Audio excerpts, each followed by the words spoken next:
Itu permohonan kami Tuhan, biar Kau makin hari makin menjadikan kami indah, karena kami tahu kami gak bisa membuat diri kami jadi indah. Gak ada apapun yang bisa kami lakukan untuk membuat kami makin indah di pemandangan Tuhan, tapi kami tahu Engkau yang mendandani kami sedemikian rupa. Kami sebagai calon mempelai-Mu, Kau mendandani kami, menguduskan kami, membersihkan kami, memproses kami menjadi semakin mirip sama Yesus dari hari ke hari. Karena kami tahu satu-satunya yang indah di mata-Mu Bapa hanya Yesus.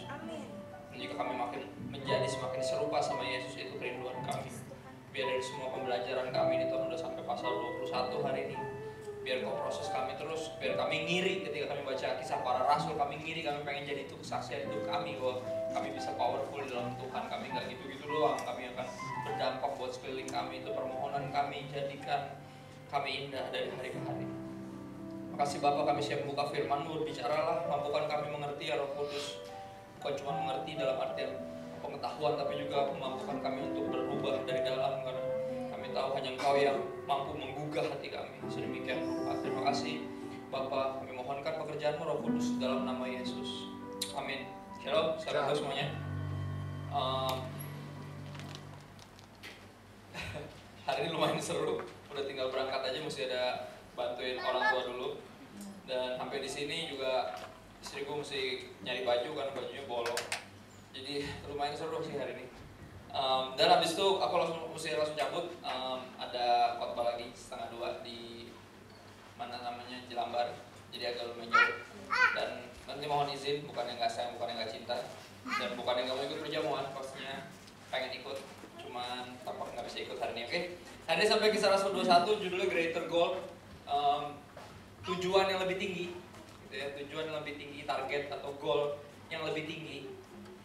Kita sampai kisah Rasul 21, udah 21 minggu berarti, seru banget. Dan semuanya, kalau teman-teman masih belum ada yang lihat di YouTube, mesti dilihat satu-satu karena semua diupload.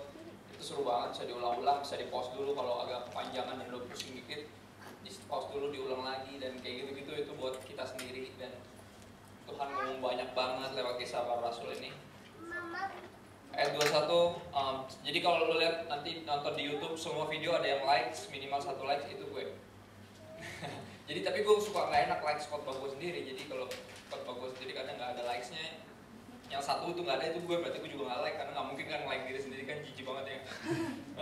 Kisah Rasul 21, hari ini judulnya Paulus di Tirus dan di Kaisarea. Sesudah perpisahan yang berat, oke, slide gue boleh ya. Kita akan nanti, gue akan bahas ini apa maksudnya. Sesudah perpisahan yang berat itu, bertolaklah kami dan langsung berlayar menuju Kos. Keesokan harinya sampailah kami di Rodos, dan dari situ kami ke Patara. Di Patara kami mendapat kapal yang hendak menyeberang ke Venesia. Kami naik kapal itu lalu bertolak, kemudian tampak Siprus di sebelah kiri. Tetapi kami melewatinya dan menuju ke Syria. Akhirnya tibalah kami di Tirus. Bak muatan kapal harus dibongkar di kota itu. Di situ kami mengunjungi murid-murid itu, dan murid-murid dan tinggal di situ 7 hari lamanya. Perhatiin nggak?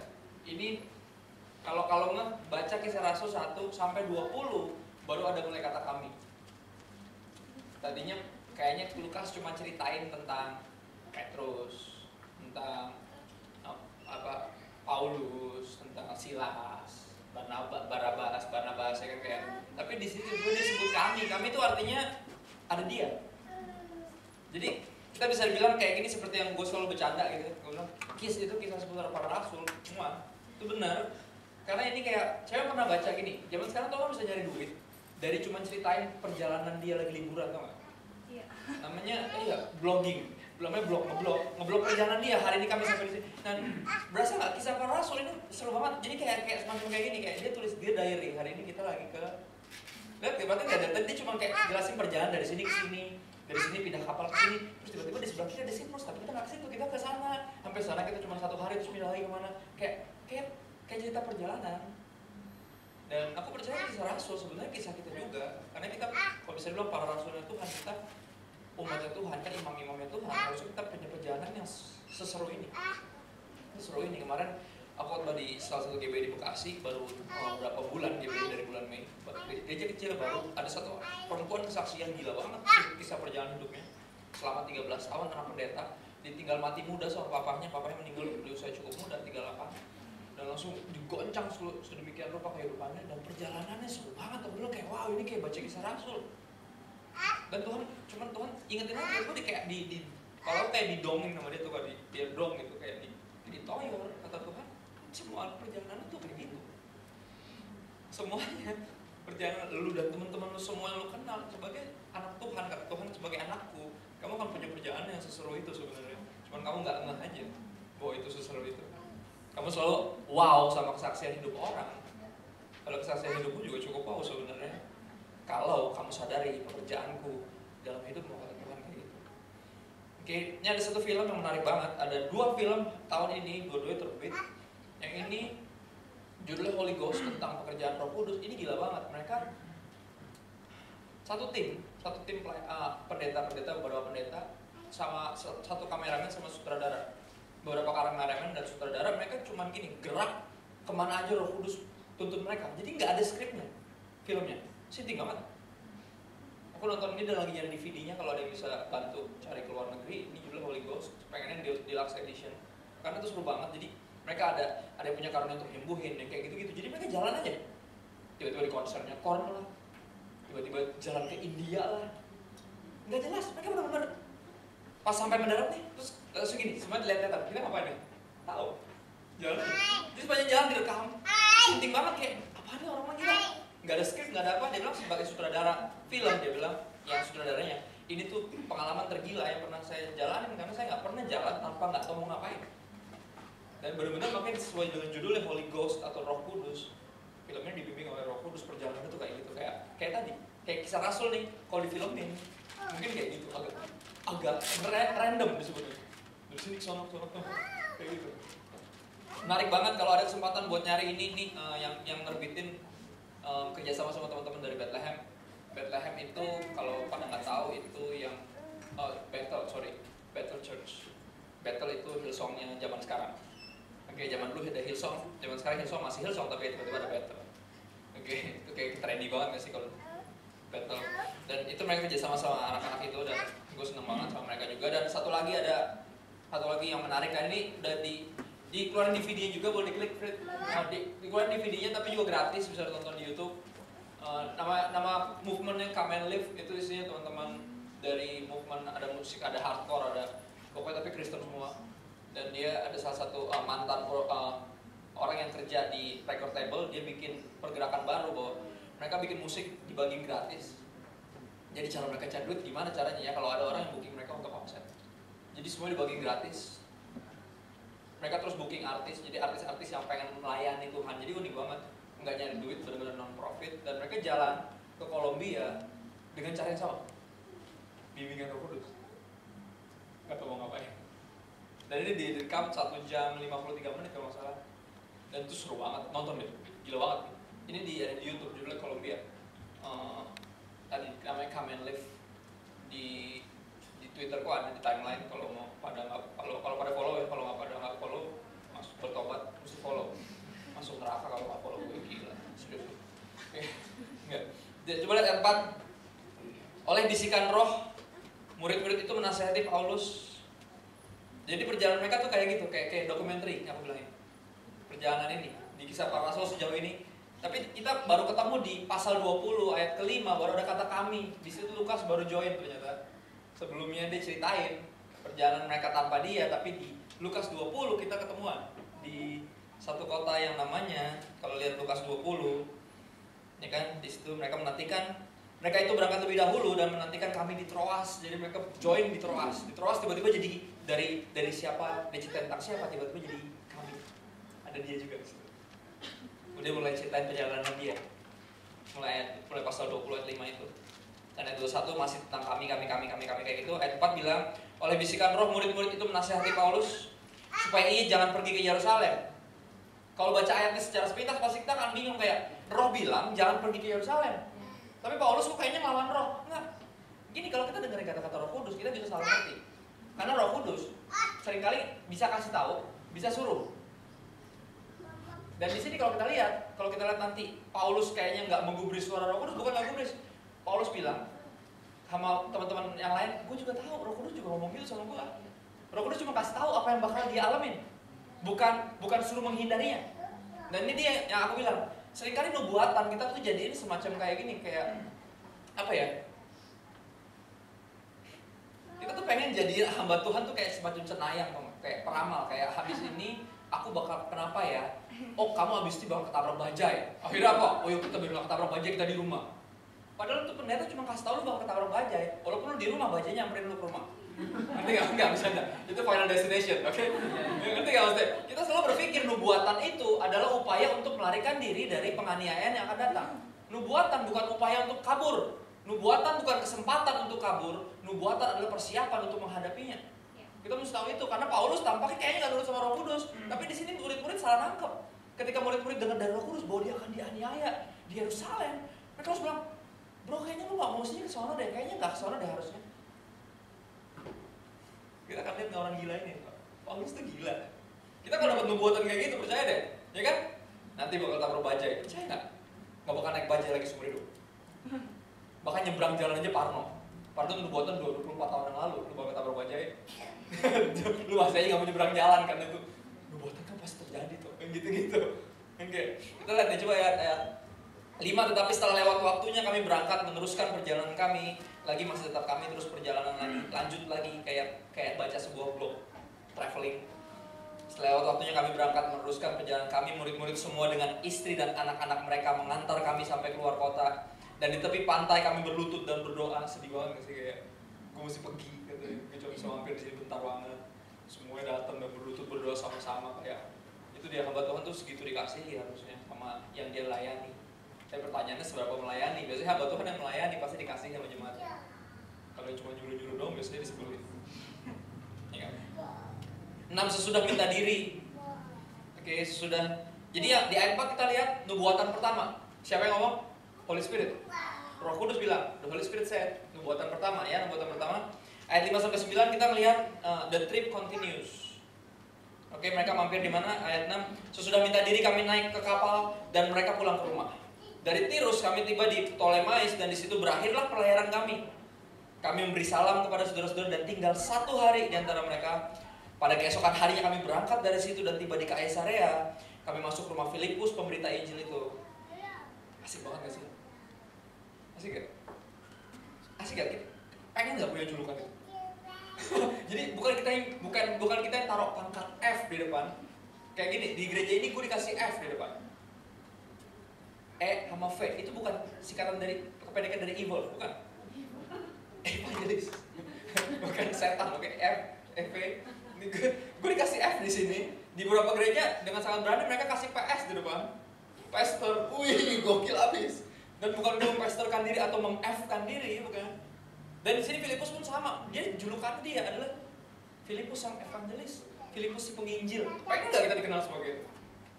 Pengen banget.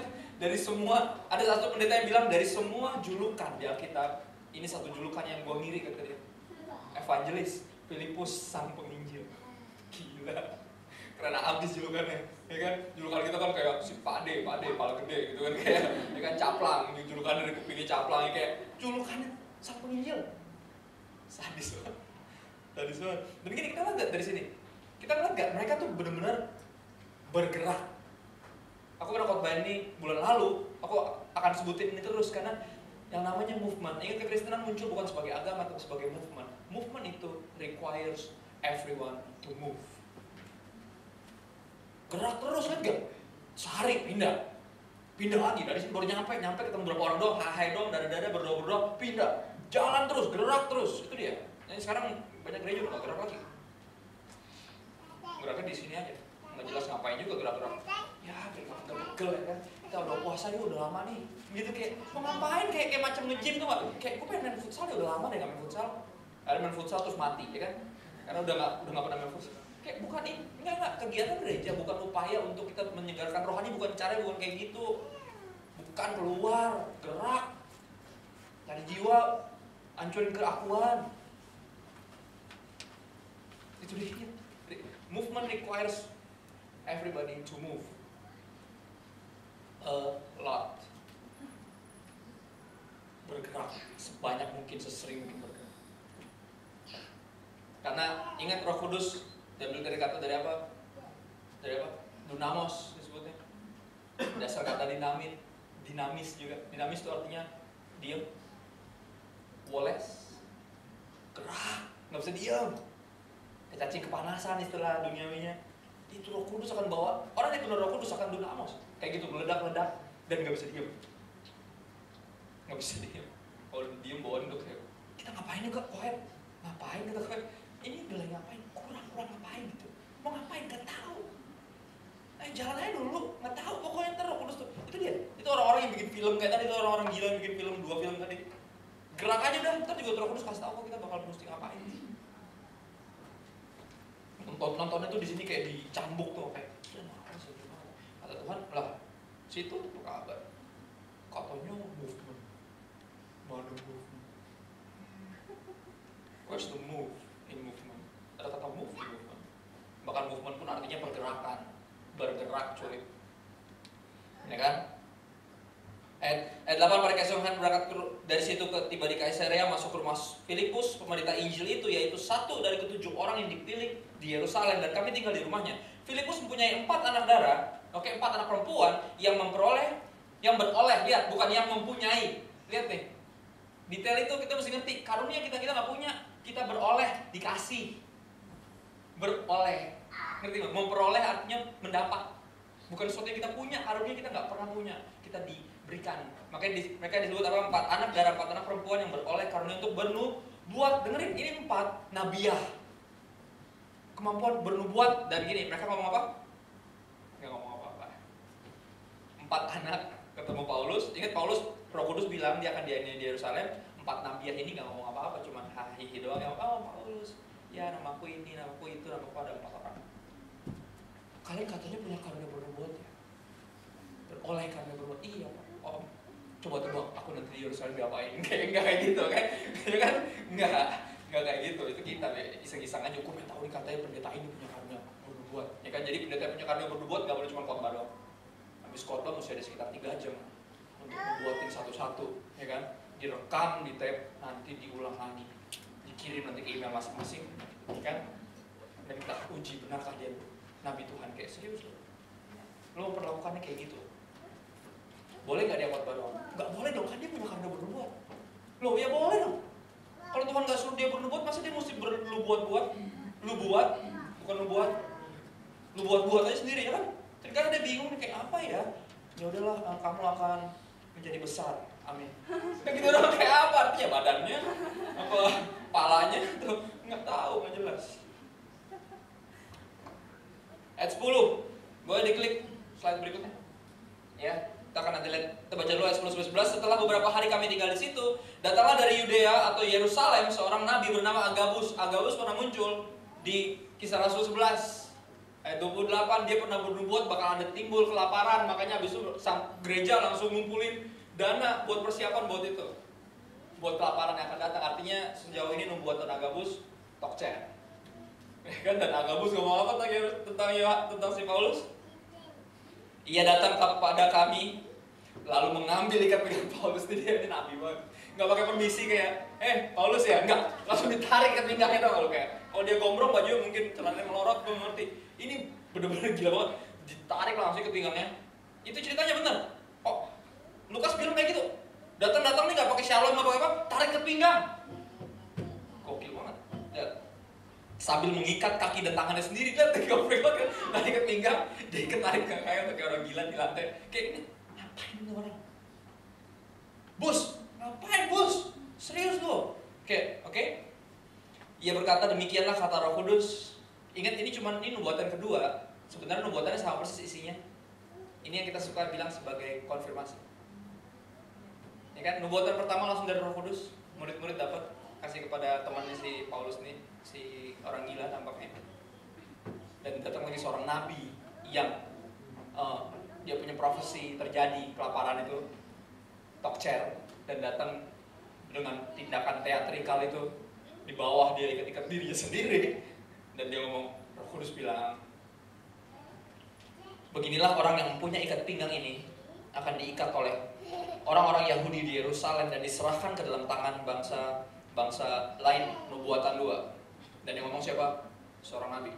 Yang pertama, nubuatan pertama yang ngomong Roh Kudus, dan nabi ini bilang yang ngomong siapa?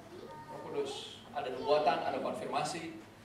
Dan tampaknya Paulus cukup gila mendengar itu. Kami bersama-sama dengan murid-murid di tempat itu meminta, lihat nih, ya kan? Mereka udah bilang sama Paulus, Roh Kudus udah bilang sama gua, sama kita semua, dan lu gak peduli. Ini Roh Kudus ngomong lewat nabi. Oke, please dong Paulus, dengerin dong, please dong men. Ini beneran nih berarti nih, udah konfirmasi nih men, ya kan? Mendengar itu kami bersama-sama dengan murid-murid di tempat itu meminta supaya Paulus jangan pergi ke Yerusalem. Tapi Paulus menjawab, mengapa kamu menangis dan dengan jalan demikian mau menghancurkan hatiku? Kenapa lu bikin gue malah jadi berat rasanya untuk melayani Tuhan? Ya kan, karena mereka masih sedikit banyak berpikir nubuatan itu adalah upaya Tuhan kasih tahu kita biar kita nggak kena itu. Dan Paulus mengajarkan kita satu hal hari ini, dengerin. Dalam hidup ini ada bukan cuma tujuan hidup, tapi tujuan hidup yang lebih tinggi.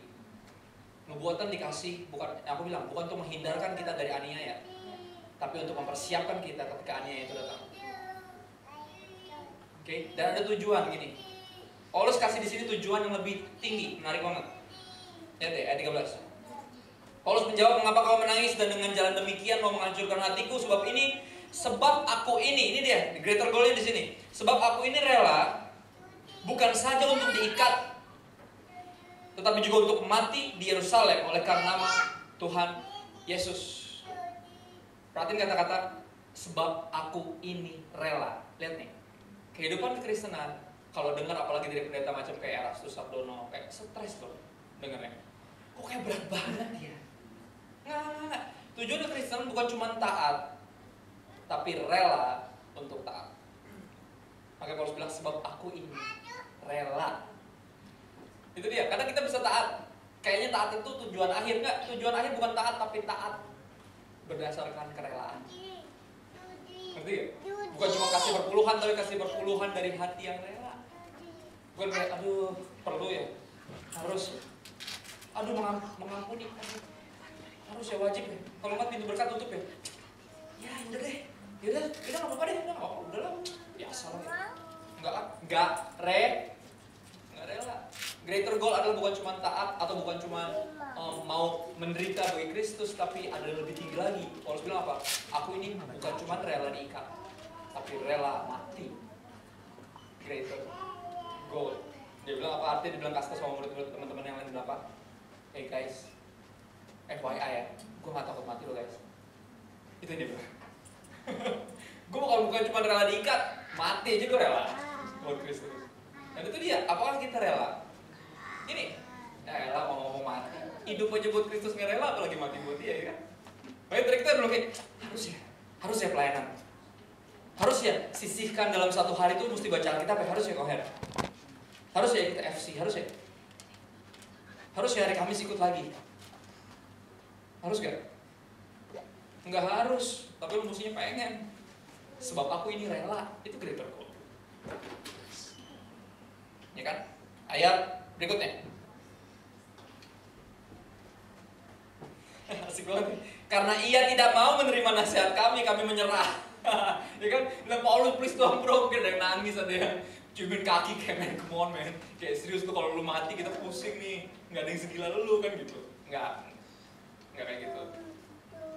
Ini kalau bapak nggak ada di sini, aduh pak, berantakan semua nih pak.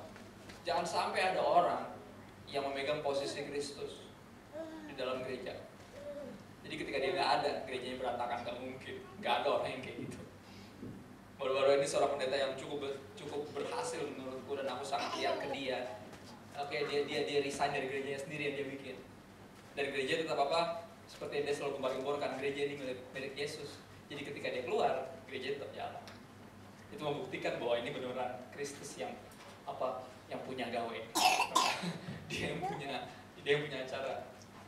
Jadi ketika ada satu pun siapa nggak ada tetap jalan. Kenapa? Karena yang bikin jalan adalah Roh Kudus dalam nama Yesus. Gerejanya Kristus, Christ Church, Christ Disciples United. Tanpa Kristus nggak bisa jalan, bukan tanpa Kristus. Jadi dulu tanpa Kristus jalan aja.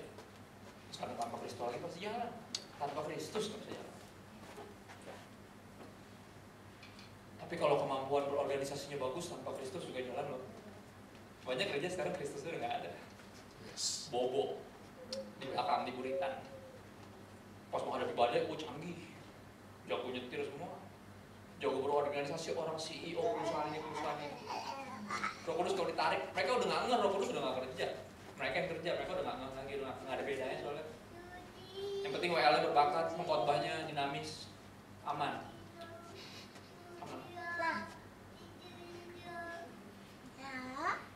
Karena ia tidak mau menerima nasihat kami menyerah dan berkata, jadilah kehendak Tuhan. Ini dia, greater goal adalah kayak lagu dangdut, itu suka-sukamu Tuhan. Jadilah kehendakmu, thy will be done, bukan jadilah kehendakku. Jadilah kehendakmu, itu greater goal. Bukan cuma nurut, bukan cuma taat, bukan cuma bisa pelayanan, bukan cuma yang lain-lain, bukan cuma kehidupan kekristenan atau hidup sebagai Kristen, tapi kehidupan kekristenan yang rela. Yang rela yang apa? Yang bilang ini, hidupku bukan aku lagi, tapi milikmu. Jadilah kehendak Tuhan. Jadilah kehendak Tuhan. Mereka juga baru nggak kan? Mereka pikir gini, nubuatan dikasih untuk menghindari aniaya. Akhirnya mereka baru tahu. Gini, apa istilahnya?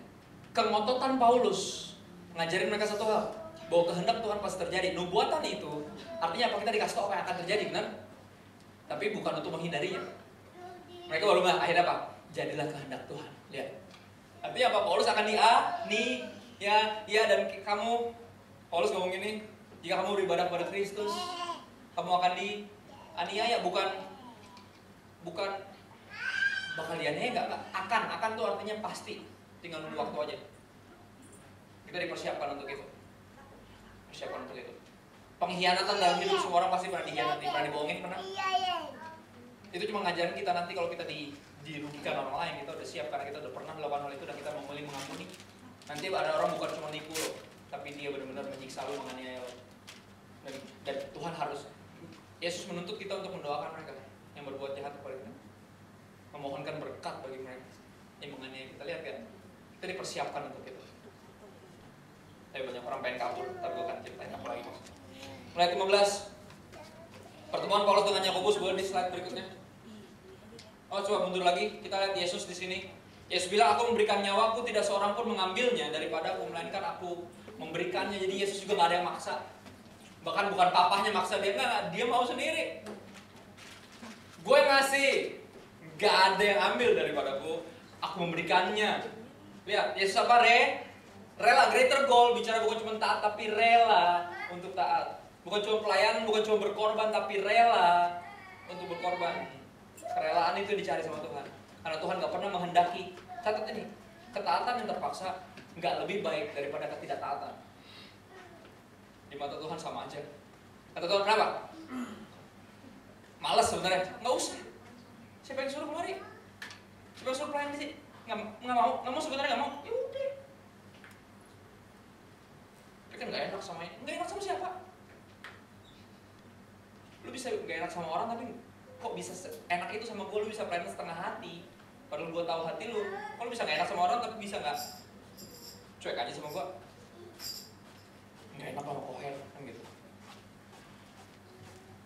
Itu harus dibuang dari pikiran kita. Gue selalu bilang ini di Bible study yang gue masih ngajar sampai sekarang, gue bilang ini, kalau lu cuma datang ke sini karena gak enak sama gue, mendingan lu pulang. Gue bayarin pulang. Karena paling gak enak. Oke, paling gak enak ngajar orang-orang yang sebenarnya nggak mau ada di situ. Dalam pelayanan juga sama, melayani bersama orang-orang yang sebenarnya males ada di situ. Cuma gak enak sama lu doang. Apa kabar Tuhan? Tuhan sering banget loh punya hamba-hambanya yang kayaknya hamba-hambanya tapi sebenarnya nggak ada. Sebenarnya nggak ada.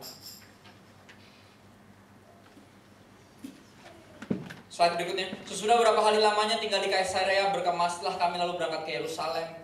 Bersama-sama dengan kami turut juga beberapa murid dari Kaisarea. Mereka membawa kami ke rumah seorang yang bernama Manason. Ia dari Siprus dan udah lama jadi murid. Kami menumpang di rumahnya. Oke, itu sebutnya sebagai Jerusalem trip. Ketika kami tiba di Yerusalem, semua saudara menyambut kami dengan suka hati. Pada keesokan harinya pergilah Paulus bersama-sama dengan kami mengunjungi Yakobus. Semua penatua telah hadir di situ di tempat Yakobus. Paulus memberi salam kepada mereka lalu menceritakan dengan terperinci apa yang dilakukan Allah di antara bangsa-bangsa lain oleh pelayanannya. Mendengar itu, mereka memuliakan Allah, lalu mereka berkata kepada Paulus, saudara, lihatlah beribu-ribu orang Yahudi telah menjadi percaya dan mereka semua rajin memelihara hukum Taurat. Tetapi mereka mendengar tentang engkau, Paulus, bahwa engkau mengajar semua orang Yahudi yang tinggal di antara bangsa-bangsa lain untuk untuk melepaskan hukum Musa. Sebab engkau mengatakan supaya mereka jangan menyunatkan anak-anaknya dan jangan hidup menurut adat istiadat mereka. Jadi bagaimana sekarang? Tentu mereka akan mendengar bahwa engkau telah datang kemari. Sebab itu lakukanlah apa yang kami katakan ini. Di antara kami ada 4 orang yang bernazar. Bawalah mereka bersama-sama dengan engkau, lakukanlah pentahiran dirimu bersama-sama dengan mereka dan tanggunglah biaya mereka, sehingga mereka dapat mencukurkan rambutnya. Maka semua orang akan tahu bahwa segala kabar yang mereka dengar tentang engkau adalah gosip belaka. Adalah apa? Sama sekali tidak benar, melainkan bahwa engkau tetap memelihara hukum Taurat. Tetapi mengenai bangsa-bangsa lain yang telah menjadi percaya, sudah kami tuliskan kepada keputusan-keputusan kami, yaitu mereka harus menjauhkan diri dari makanan yang dipersembahkan kepada berhala, dari darah, dari daging binatang yang mati dicekik, dan dari percabulan. Pada hari berikutnya Paulus membawa orang-orang itu serta dengan dia. Artinya Paulus nurut. Paulus akhirnya gini, pasti akan kayak apaan sih ini maksudnya tuh? Sederhana banget. Di dalam kekristenan kita akan punya yang disebut Christian freedom, liberty as a Christian. Kita akan punya itu. Tapi beberapa orang yang masih religius gak ngerti hal itu. Kalau di sini bicara tentang budaya, karena ada orang-orang Yahudi yang pengen tetap mempertahankan mereka punya adat istiadat. Oke? Nah gini, sederhana itu kayak gini ya. Kadang kebebasan kita bikin orang jadi salah nangkap tentang kita. Kayak gini, Yesus juga udah pernah dicap sebagai kayak gini. Dia bilang apa nih orang kalau dia beneran nabi, mesti dia tahu nih perempuan macam apa yang lagi cuci kakinya pakai rambut. Ini perempuan gak benar, mesti dia tahu. Katanya orang suci kok dia makan dan minum, dia kayaknya peminum deh. Dia minum, dia makan dan minum sama orang-orang berdosa. Kayak dia pendosa deh.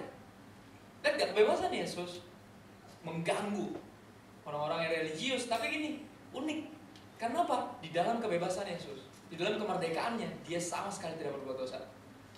Yang menarik. Nah sebagai orang Kristen, kita punya, aku sebutnya kemerdekaan kita seringkali akan bikin kita jadi difitnah, jangan-jangan Kristo kan kita, ya kan? Kita semua berdoa biar teman-teman kita yang menyukai sesama jenis bisa dijangkau dan mereka bertobat, oke, bagi Tuhan. Dan gini, ketika tiba-tiba gua datang ada satu klub, misal nanti one day di Indonesia, di Jakarta ada satu klub khusus orang yang suka sesama jenis dan Kristo, datang ke situ, masuk karena mau mulai ngobrol sama teman-teman yang ada di situ tentang Tuhan, terus tiba-tiba dari jauh, tante siapa? Tiba-tiba melihat Kristo, Kristo, itu kan klub, gitu, diomongin langsung Kristo. Lihat gak? Ada yang berani kayak gitu? Ada yang berani difitnah seperti Yesus difitnah? Karena dia mau nongkrong sama orang-orang berdosa. Kalau nggak ada, bertobat. Gak usah jadi Kristen, jadi agama lain aja balik. Benar, kita dipanggil untuk itu. Kita dipanggil untuk jadi kayak Kristus. Kemerdekaan Paulus bikin dia difitnah. Dia bilang apa? Gini, dan mereka bilang gini, Paulus please dong, lu ikut dong upacara pentahiran lu juga, dan lu bayarin mereka. Bayarin itu artinya apa? Lu juga mendukung bahwa teman-teman Yahudi yang bersuku Yahudi, dari suku bangsa Yahudi tetap memelihara hukum Taurat. Please kasih tahu bahwa itu cuma rumor. Oke, kayak kasar sederhana kayak gini ya. Dari kecil, yang paling selalu diributin pertama sebagai anak pendeta rambut, kedua celana. Zaman dulu celana gue nggak bolong tapi melorot, segini melorotnya. Karena zaman itu keren ketika melorot, gue nggak bohong. Semelorot itu bisa melorot dan kayak keren banget. Gimana cara bisa disitu tapi nempel? Itu teknik sendiri.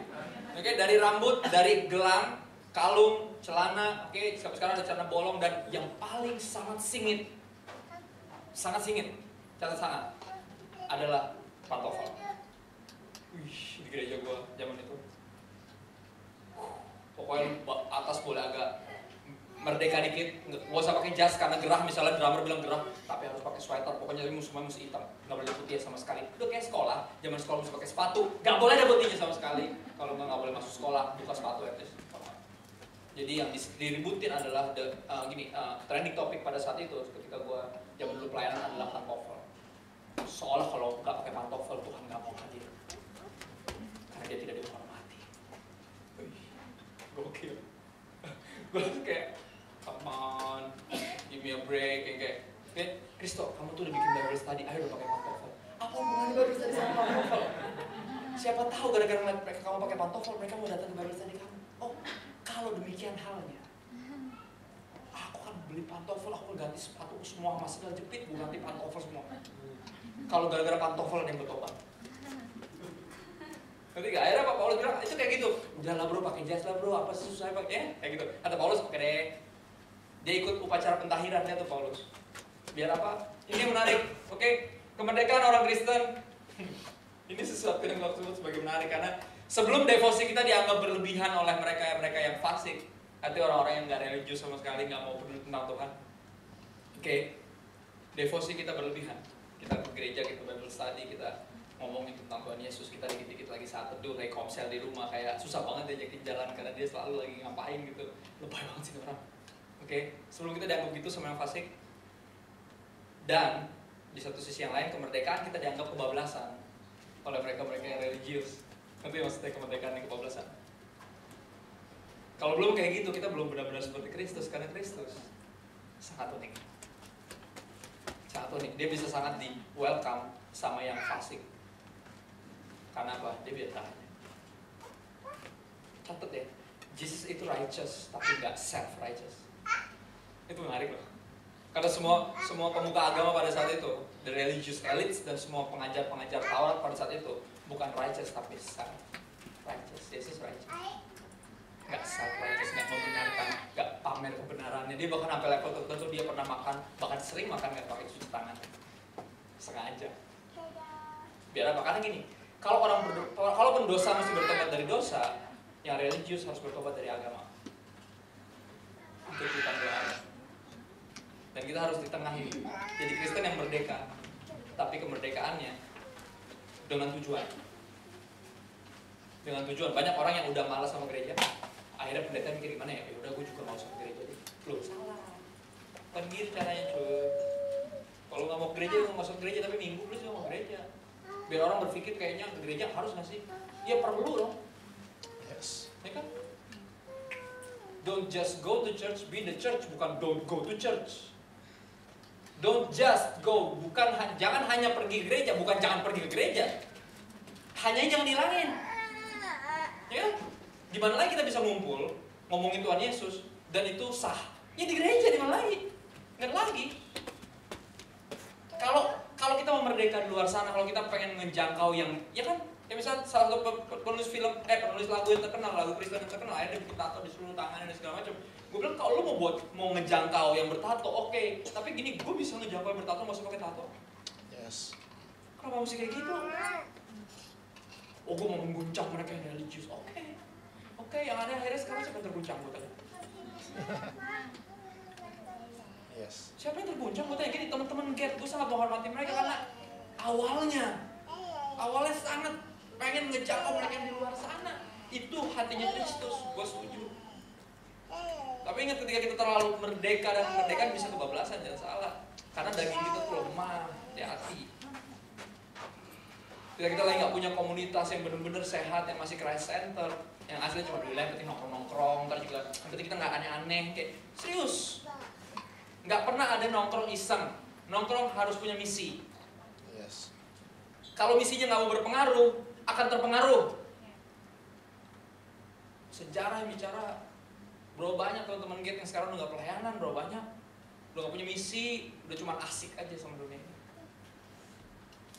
Mungkin gue sangat bangga banget sama mereka sebenarnya upaya-upaya dari awal dulu. Aku sangat kiri, kalau disebut kiri, aku sangat kiri. Karena aku udah terlalu enek melihat gereja-gerejaan, tau gak gereja-gerejaan? Gereja-gerejaan yang cuma orang ke gereja doang, bukan jadi gereja tapi ke gereja. Nyebelin gitu. Tapi apa, jangan sampai salah. Jangan sampai kita pakai kemerdekaan kita bukan tanpa tujuan, karena kemerdekaan Paulus selalu tanpa tujuan. Coba lihat slide berikutnya. Sambil buka 1 Korintus 9, coba lihat ya. Menyikapi kemerdekaannya Paulus ngomong kayak gini, tetapi jagalah supaya kebebasanmu ini jangan menjadi batu sandungan bagi mereka yang lemah. Karena itu apabila makanan, pada saat itu ngomongin tentang masalah makan daging yang dipersembahkan untuk dewa-dewa, boleh gak Paulus? Kata Paulus, kalau gue sih gue makan aja, bodo amat. Karena gue ngerti, ya kan? Nah kalau punya nggak ngerti pasti kan kayak, boleh, lu nyontohin gitu. Boleh gak minum? minum minuman keras boleh gak? Lah ini, emang lu ini sirup? Sirup ya di sini? Enggak kan? Anggur kan? Yang agak anget-anget di sini kan? Kalau sirup mana anget-anget di sini? Enggak ada. Itu ada sekian banyak alkohol. Boleh nggak minum alkohol? Jawab boleh apa enggak? Mujizat pertama Yesus bikin anggur jadi banyak. Kalau nggak boleh minum, ngapain bikin anggur jadi banyak? Semua anggur diubah jadi air. Ini kan kayak gitu ya, kayak karena tidak boleh. Oh, jadi air. Apa ini? Ya kan? Kenapa mujizat dia bikin sesuatu yang kayak kontroversial banget. Udah dia kagak cuci tangan, air cuci tangan menjadiin anggur. Sama doi kayak, ini orang mau ngapain? Kayak boleh minum gak orang Kristen? Boleh, ya nggak boleh apa? Mabok ya nggak boleh. Ya dong? Iya nggak? Boleh ya makan babi? Ya boleh kalau udah matang, kalau belum terebola loh. Nggak tahu, ya kan? Enggak. Paulus bilang gini, karena itu apabila makanan menjadi batu sandungan bagi saudaraku, kata Paulus, kalau gara-gara gue makan daging, gara-gara gue makan babi, nggak ada teman gue yang muslim mau jadi Kristen. Teman gue yang muslim gak mau mengenal tentang Yesus, gara-gara gue selalu kalau ngomongin Yesus lagi makan babi. Serius loh. Dikit-dikit kayak, lo lagi makan apa tuh? Babi. Serius loh. Besoknya ada kayak keripik tuh, keripik apa? Babi. Kayak serius. Besok lagi minum-minuman tuh apa? Itu ini sari pati babi. Kayak serius, terus aja. Kayak kalau gara-gara itu gak ada yang mau denger tentang Yesus. Aduh, ya orang Kristen banget sih kan. Karena itu apabila makanan menjadi batu sandungan bagi saudaraku, aku untuk selama-lamanya, dia bilang, bukan cuma untuk saat itu doang, aku untuk selama-lamanya tidak akan mau makan daging lagi, supaya aku jangan jadi batu sandungan bagi saudaraku. Dia bilang apa? Lu bisa sangat merdeka, tapi hati-hati, jangan sampai gara-gara kemerdekaan lu orang jadi malas sama Yesus. Dan juga jangan sampai gara-gara kereligiusan lu orang juga jadi malas sama Yesus. Okay? Oh iya, banyak anak, khususnya anak muda ya. Hari ini kemungkinan kalau mereka lihat gue pakai pantofel, kemungkinan ada yang malas dengerin gue. Tapi kebalikannya, untuk orang-orang yang berumur, mujizat itu ada. Luar biasa, ada revival di hatinya. Akhirnya dia pakai pantofel setelah kita berantem bertahun-tahun. Yes. Udah banyak tante-tante di gereja yang gojek ribut gara-gara sepatu, gara-gara rambut, gara-gara celana. Dan kata Tuhan, Kristus lo ngapain sih? Tapi Tuhan ini orang-orang terlalu religius. Kan kau sangat benci sama orang-orang Farisi. Kata Yesus, siapa yang benci sama orang Farisi? Gue juga mati buat mereka, cuy. Sok tahu. Tapi kan kayak kasar banget kalau ngomong, enggak. Tapi kayak Tuhan kasar banget kalau ngomong sama mereka. Ya itu biar mereka ada shock terapi, tapi gue gak benci sama mereka. Orang gue mati buat mereka. Jangan lupa di kisah anak yang hilang, bukan cuma bapaknya itu bukan cuma nyambut anak yang bandel pulang ke rumah, tapi anak yang baik yang di luar rumah juga disamperin. Dia bilang, ayo dong ke dalam dong. Masih sih gak senang? Lihat gak? Tuhan punya hati buat dua-duanya. Karena apa? Seterhilang orang yang hidup asal-asalan, seterhilang itu juga orang yang hidup religius menurut gue. Itu kata Alkitab sendiri. Dua-duanya mesti bertobat. Yang satu bertobat dari dosa, yang satu bertobat dari agama. Dan dua-duanya mesti datang kepada Yesus. Kan 1 Korintus 9 mulai ayat 19 sampai 23, coba lihat. Nyampe nggak? 19 sampai 23. Ini dia, ini penting untuk dicatat buat kita karena ini pandangan kita sebagai orang Kristen. Sungguh pun aku bebas terhadap semua orang. Lihat, benar kan orang Kristen bebas kepada siapa? Terhadap semua orang. Kita nggak hidup untuk mencari apa? Penerimaan orang. Kita nggak mau hidup untuk mencari apa? Pujian orang, pujian manusia. No. Sungguh pun aku bebas terhadap semua orang. Aku menjadikan diriku hamba bagi semua orang karena esensi dari kekristenan, esensi dari salib adalah bukan hanya kemerdekaan tapi juga apa? Pelayanan. Servanthood, menjadi hamba semua orang. Lucu gak? Lu ngakunya mau jadi hamba tapi gak suka direndahin.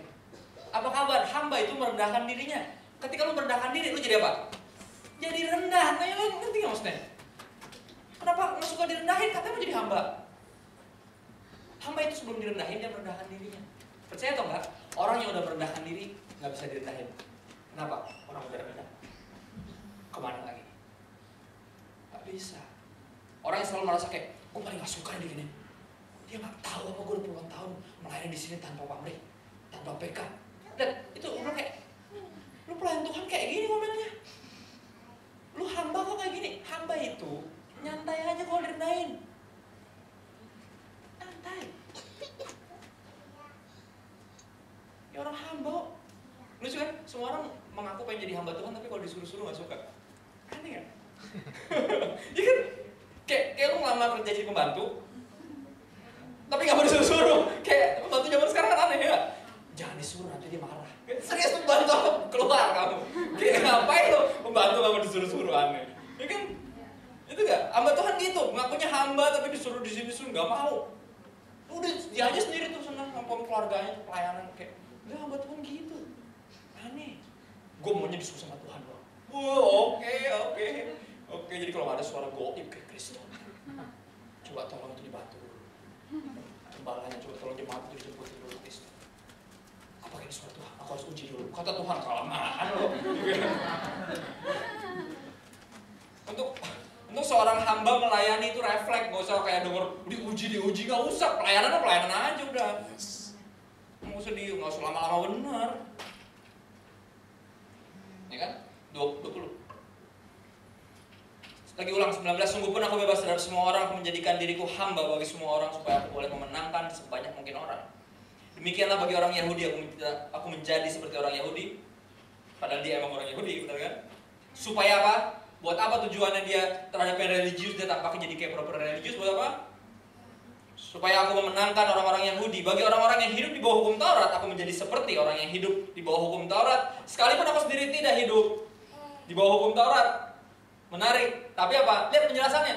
Orang pikir kalau tidak hidup di bawah hukum Taurat, artinya nggak punya hukum, hidup asal-asalan. Percaya atau nggak, di Matius 7 ayat 21-23, ketika Tuhan bilang gini, siapa ya? Enyahlah hai kau pembuat kejahatan, bahasa aslinya anomia. Anomia artinya orang yang nggak punya hukum, orang yang hidup asal-asalan, orang yang hidup tanpa hukum. Tapi apa artinya hidup di, aku nggak hidup di bawah hukum Taurat, apa artinya? Artinya apa? Ketaatan kita bukan menentukan keselamatan kita. Ketaatan kita adalah bukti bahwa kita udah diselamatin. Ketaatan yang merdeka. Karena sejatinya cuma orang merdeka doang yang bisa taat. Orang merdeka doang yang bisa mengampuni. Orang merdeka doang yang bisa pelayanan tanpa pamrih. Orang merdeka doang yang bisa taat dengan rela. Paulus jelasin nih. Sekalipun aku sendiri tidak hidup di bawah hukum Taurat, supaya aku dapat memenangkan mereka yang hidup di bawah hukum Taurat. 21. Bagi orang-orang yang tidak hidup di bawah hukum Taurat, aku menjadi seperti orang yang tidak hidup di bawah hukum Taurat, sekalipun aku tidak hidup di luar hukum Allah. Lihat gak? Buat orang-orang yang gak mengikuti hukum Taurat, gue kayaknya redeem banget, gue kayaknya merdeka banget. Sekalipun sebenarnya aku gak hidup di luar hukum Allah. Dia ngomongin hukum Taurat, tapi berikutnya dia ngomongin hukum Allah. Karena hukum Allah, percaya atau enggak, di atas hukum Taurat. Hukum Allah yang disebut sebagai ringkasan hukum Taurat. Kasihlah Tuhan Allahmu dengan segenap hatimu, jiwamu, akal budimu, kekuatanmu, dan kasihlah sesama manusia seperti diri sendiri. Dengerin, orang yang religius seringkali berhasil mentaati hukum Taurat, mentaati hukum agama, tapi sering gagal mengasihi sesama seperti diri sendiri. Karena apa? Dia punya devosi, bentuknya adalah apa? Mau miutangi Tuhan. Gue taat biar diberkati, gue mengampuni biar pintu berkat tidak ditutup. Oh serius, sedih banget kan Tuhan. Gue pengen lu ngampuni karena udah gue ampuni. Gue pengen lu pelayanan bukan karena biar gue kasih upah, kayaknya gue pengen lu pelayanan karena gue lebih dahulu ketika gue hidup gue jadi sama kayak lu, gue jadi hamba. Gue pengen lu terinspirasi sama ini, bukan cari yang lain-lain di sini.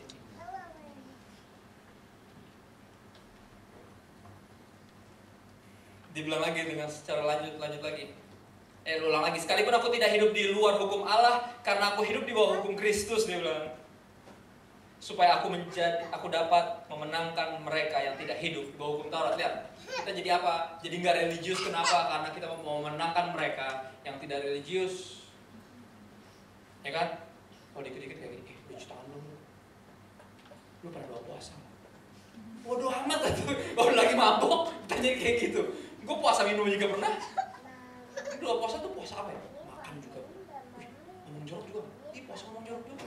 Susah tuh kalau kayak gitu, ya kan? Kadang coba deh, coba ngomongin pakai bahasa Kristen ke teman-teman yang benar-benar gak ngerti sama sekali tentang Tuhan. Rasanya kayak ngomong pakai bahasa alien tuh.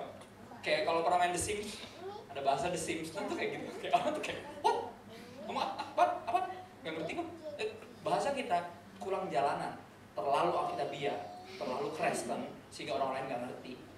Ada satu kata yang sebenarnya bahasa Indonesia tapi hampir nggak pernah dipakai sama orang-orang luar, yang disebut sebagai sukacita. Sukacita nggak pernah dipakai. Coba cari satu lagu yang ada kata sukacita, agak jarang. Gue fans Netral dari dulu, Netral Band. Mereka ganti personil berkali-kali. Netral nggak pernah pakai kata sukacita sampai ketika gitarisnya adalah seorang anak Tuhan atau seorang Kristen yang bernama Coki, Christopher Bolmeyer. Dari titik itu baru ada kata sukacita dipakai di lagu Netral. Gue harus kayak, ih ada lagu dengan kata sukacita. Sukacita tuh Kristen banget gak sih bahasanya? Padahal kan tuh bahasa Indonesia kan? Ya nggak? Lihat gak? Jargon kita masih terlalu Kristen. Karena kita mesti pelajari jargon yang lain. Mungkin ke teman-teman muslim kita harus pelajari bahasa seperti macam kayak tumbal, seperti kurban. Kita harus pakai itu. Gak bisa kayak pengorbanan Kristus, membayar. Kayak, hah? Apaan? Tumbal. Oh iya, gitu. Ngerti. Iya kan? Iya kan? Siapa yang gak ngerti tumbal? Ngerti kan semuanya? Tapi kalau pengorbanan, membayar kita, segala macam kayak, apaan? Gak ngerti gue. Enggak, ini aja judulnya nih, kayak kalau ngutang, terus dibayarin sama orang nanti dia. Nah ini lu ngutang nyawa, ngutang hidup, dan makanya dia mati buat lu, makanya dia mesti kasih hidupnya, biar bisa bayar lu punya utang. Oh gitu ya? Okay. Pakai bahasa biasa dong, tolong please. Bahasa Indonesia dong bro, ada mungkin mereka pengen kita ngomong kayak gitu. Tuhan sangat luar biasa, amin. Dia mengangkatku. Di atas saya Raja Wali kayak. Ngomong apa sih lo kayak? Ini bahasa Indonesia dong, serius lo. Jangan kayak kalau lagi berdoa di mimbar dong, kan? Kayak kata-kata puitis nggak jelas. Soalnya kalau nggak puitis Tuhan nggak terima, kayak paling jijik doa-doa kayak gini. Kurang puitis, coba latihan lagi. Serius. 22. Bagi orang-orang yang lemah, aku menjadi seperti orang yang lemah supaya aku dapat menyelamatkan mereka yang lemah. Bagi semua orang aku telah menjadi segala-galanya. Dan ini ketika Paulus akhirnya ikutan dalam upacara pertahiran, bahkan bayarin 4 orang untuk upacara pertahiran. Paulus tuh kayak seperti misalnya Kristus dulu kayak yaudah lu pakai pantofel ya. Nah, gitu. Dia apa? Dia pengen jadi apapun bagi semua orang. Biar apa tujuannya? Lihat. Sungguh aku bebas terhadap semua orang. Ayat 22. Supaya aku dapat menyelamatkan mereka yang lemah. Bagi semua orang aku telah menjadi segala-galanya, supaya aku sedapat mungkin memenangkan beberapa orang dari antara mereka. 23. Segala sesuatu ini aku lakukan. Lihat nih. Ini dia yang gue salut dari teman-teman Get. Dan gue berdoa biar mereka balik sekolah. Biar mereka ingat pertama kali mereka melakukan hal itu, segala sesuatu yang mereka lakukan pasti pertamanya untuk itu, untuk Injil. Itu dia. Bukan biar keren, bukan biar kelihatan radikal, tapi untuk Injil. Semua itu aku lakukan, kami lakukan. Kemerdekaan untuk melangkah di luar tembok gereja, ya kan disebut itu gereja tanpa tembok. Keberanian itu untuk keluar dari kenyamanan, dari keparnoan kepada budaya. Itu apa? Semua ini kami lakukan karena Injil. Karena Injil.